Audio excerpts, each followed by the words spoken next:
Hi, this is Chronicles and I'm your host, Simon Rushton. Today we have a customer for our first journey of the night, and he's all the way from Chicago, baby. Yes, I'm from Chicago. I was born there. Okay. Wasn't necessarily raised there. I lived there for 2 years, then I moved away.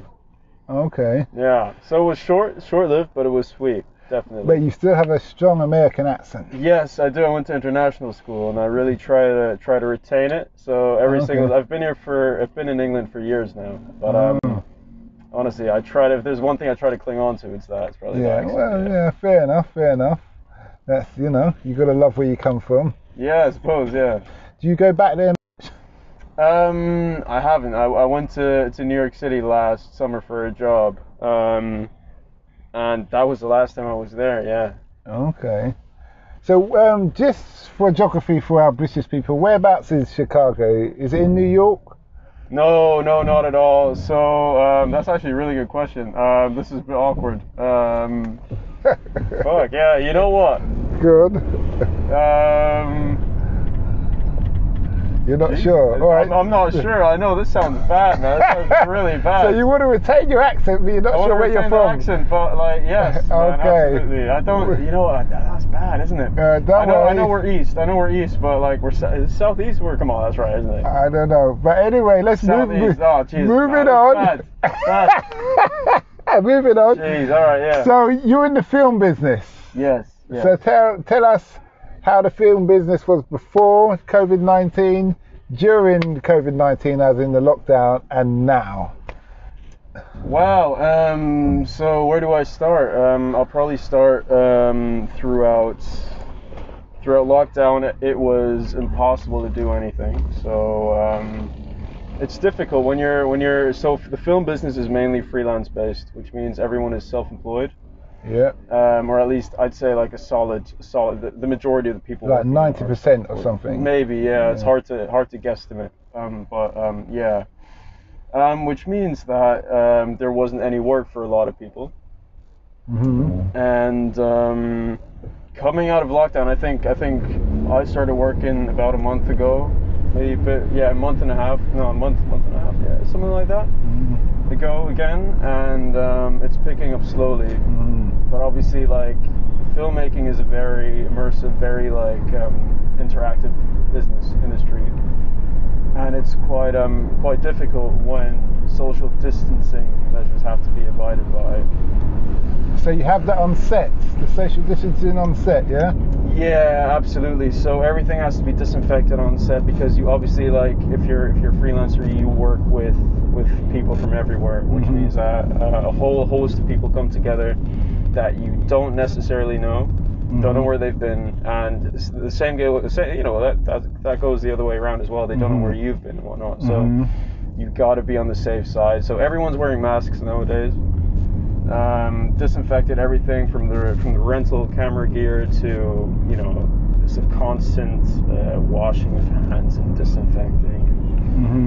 And you try to distance, but obviously it's difficult doing on a film set, because it's just such a to run a camera and to set lighting, it's just you have to be within close proximity of one another. Yeah. Okay, I understand. So what kind of films is it you're doing? So I work mainly on commercials at the moment, but I'd like to get into narrative. That would definitely be something that I'd be interested in. When you say narrative, be a bit more as a layman. Narrative, so story-based films. So I'd like to get into film stuff that you see on Netflix. Oh, okay. So yeah, that's pretty much it. At the moment. Like, doing music videos and commercials is great, but it only fulfills you to a certain extent. It's good money, especially commercials, because it's short form. So essentially you film for like 1, 2, maybe max 3 days, and you get paid more, because obviously these brands have a lot of money. In films, that's not necessarily the case unless you're working in Hollywood. Yeah. Have you always been in the film business? So I don't want to say I'm established by any means. I'm camera assisting and I am lighting, so sparking. And I've been doing it since about 2014 now. So Okay. not too long really, but Sometimes long enough. 6 years. Yeah. Okay. Which in the grand scheme of things is really nothing. I mean, established directors and whatnot, they've been in the industry for 30 plus years. So. Oh yeah, but that's like the Oliver Stone Yeah. and stuff like that. Yeah. So I watched the interview with him on Joe Rogan. Okay, yeah. That was really good. I didn't realise he has such a. He doesn't make films for the sake of it. He's always trying to pump a message about society and humanity. Absolutely. And yeah. I really admire him for that. And I like the fact that he's a war vet, a proper war vet. Yeah. I admire that. I think that's what's great about the film industry is that you've got so many different voices and nowadays it's so easy. You know, anyone who wants to say something, who's got a message to tell, they can. You know, nowadays you can pick up an iPhone or whatever smartphone you have. And if you've got a story, you know, you can tell it. With the internet, it's gotten so easy. Back in the day, it was something that was super difficult to get into. You know, when you shoot on actual film stock. So nowadays, like an iPhone is a digital camera, but back in the day, you had like proper film stock. It's like a physical medium that you had to use, and it cost a lot of money to actually make a film. Nowadays, it's super easy to do. So it was more elitist, I suppose, back in the day, because not everyone had access to do it. But nowadays, it's great with the internet, everything being so connected. Anyone who's got a voice can make something nice. Yeah. I hear ya. Is it easy because Netflix are pumping out films like hotcakes, and same with Amazon, really? So will it be hard for you to get into Netflix? Well, it really depends. I mean, if you're creative, so there's different jobs on a film set. So the creative jobs, that is definitely more difficult to get into.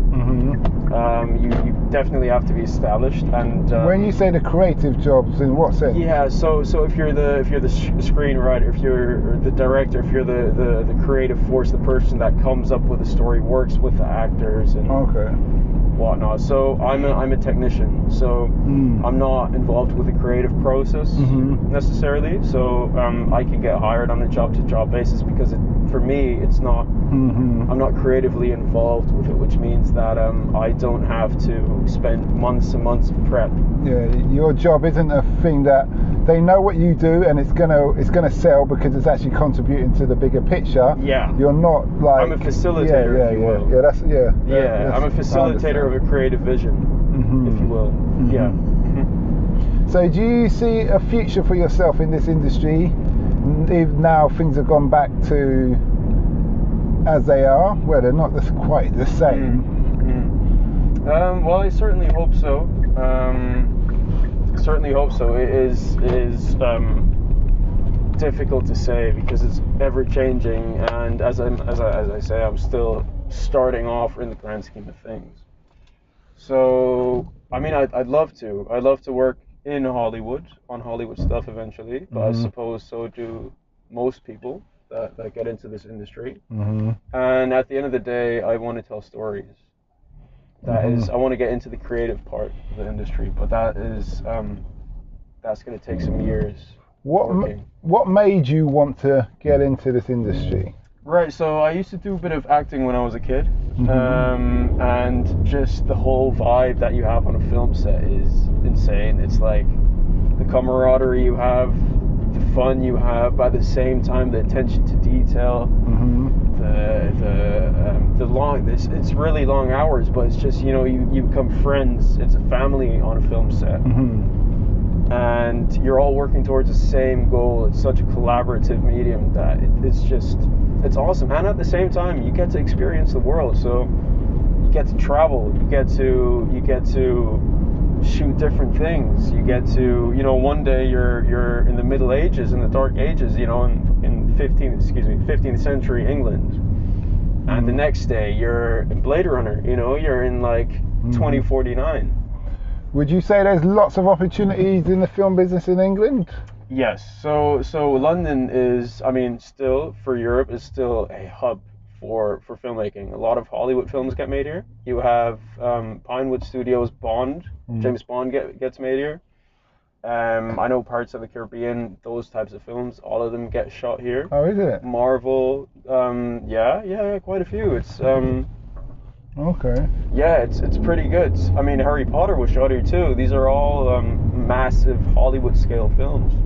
Is it because of costing? Maybe it's cheaper than America, or is it because we got lots of old castles and stuff here for scenes? That's an interesting question. I think it's because England. It's probably to do with different locations, maybe space where the studio is based, where the creatives are based, where the director is based, and also England is just they've got super talented people.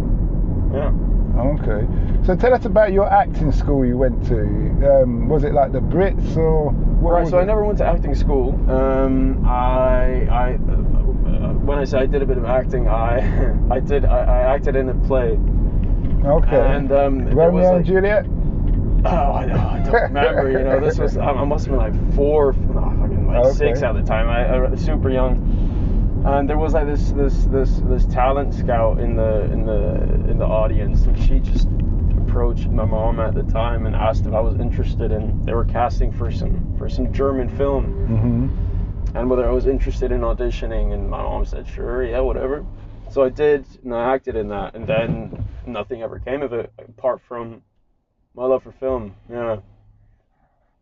So that was the first real seed laid for you. Yeah, I suppose. And also, I mean, when I was a kid, you know, I think everyone can sort of relate. I mean, films manage to take you into, you know, you escape reality in a way.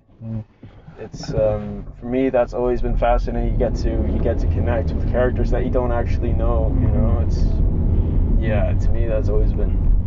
As a technician, if someone was listening to this, a young person, how would you advise them to get into the industry of what you do?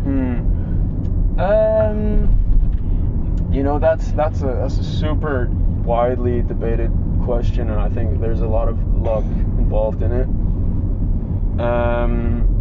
I sort of worked my way, I want to say, from the ground up. I mean, if you're really interested in film, you have to. There's a big hierarchy in the industry, and I don't think we have enough time for me to explain everything, unfortunately. But you should, you know, look it up. So I started pretty much as the lowest position, as a runner. That's what they're called. Running as a film back and forth or something? Yeah, essentially. So the job of a runner is to you're the first one to arrive on set. You set, like, you know, coffees and breakfast and all that kind of stuff, and you just attend to the set and make sure that it's all looked after and everyone's comfortable and it's clean. And same at the end of the day, you tidy it and make sure that all looks good. And eventually you just get speaking to people and you sort of work your way up. I mean, I started in a company, so I didn't start freelancing. I started in a creative agency that produced commercials, and essentially I was there for about 5 months making coffees and, you know, painting the studio and doing that kind of stuff. And I was lucky enough to get an internship in a film team where I started working with big directors of photographies, and you know, that's how I sort of worked my way into the industry, started assisting here and there, and then eventually became freelance. But to answer your question, I went to university, so I studied film in Farnham, in Surrey. And some people think that you don't have to study, because I know a lot of friends that haven't studied, and maybe that's even helped them because they managed to hit the ground running straight from high school, pretty much. But it's definitely, I mean, it helps to know people.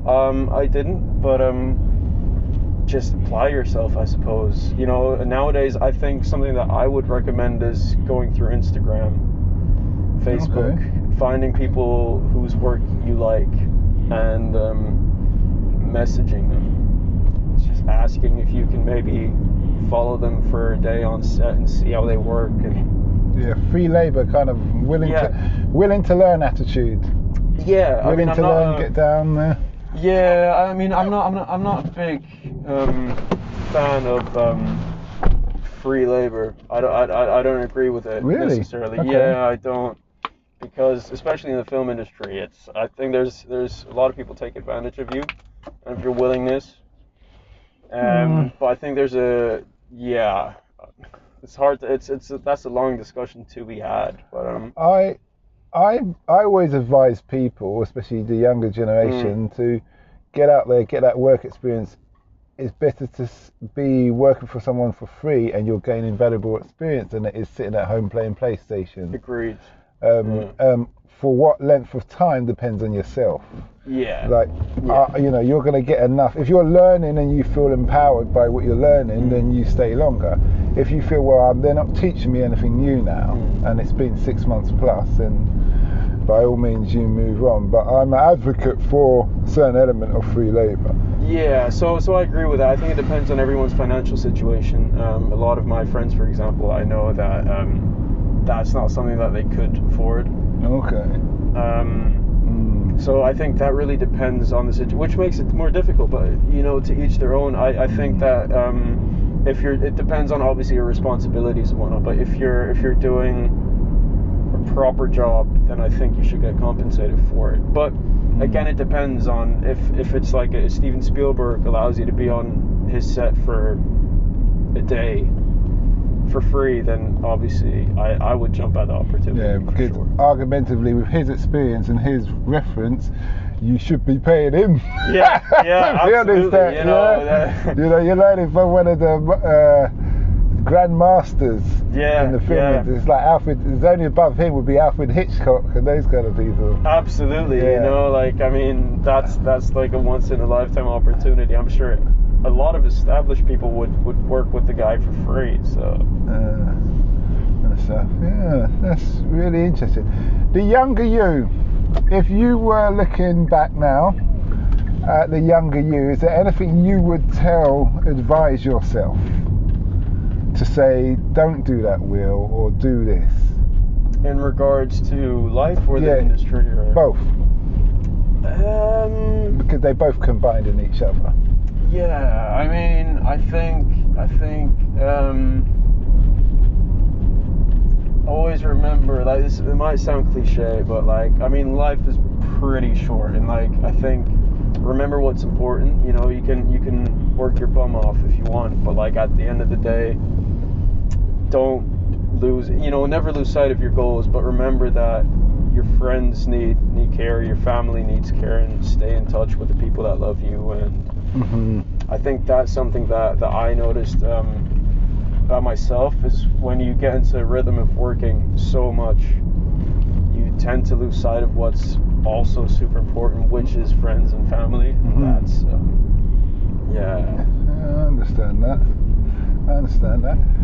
Well, thanks, Will. That's been a great interview. Thank you for having me, man. This is the most spontaneous thing I've done in a while. I think this is awesome, man. It's about living life. Cool podcast. Living life. For those people who are listening, I hope you like this episode. We're bringing in this morning we did an interview with somebody from the football industry. He used to play for Crystal Palace. Now we've got obviously a man in this film. Who knows what next interview we'll have, but either way, please leave a voice message about how you felt about this episode, whether you need to hear more from film people. I know we've got lots of interviews, and we've probably got too many interviews from nurses and doctors from their academic. But on another note, please don't forget to listen to our sister podcast, Africa Investing Stories. It's all about real investors from around the world who've invested in Africa. Reasons why, how they get on, the good, the bad, the ugly, the fun. Considering Africa has the fastest growing economies on the planet and has done for the last 5 years, investor wise it is the place to be. Apart from that, have a nice day, and please like, share and subscribe. Stay safe.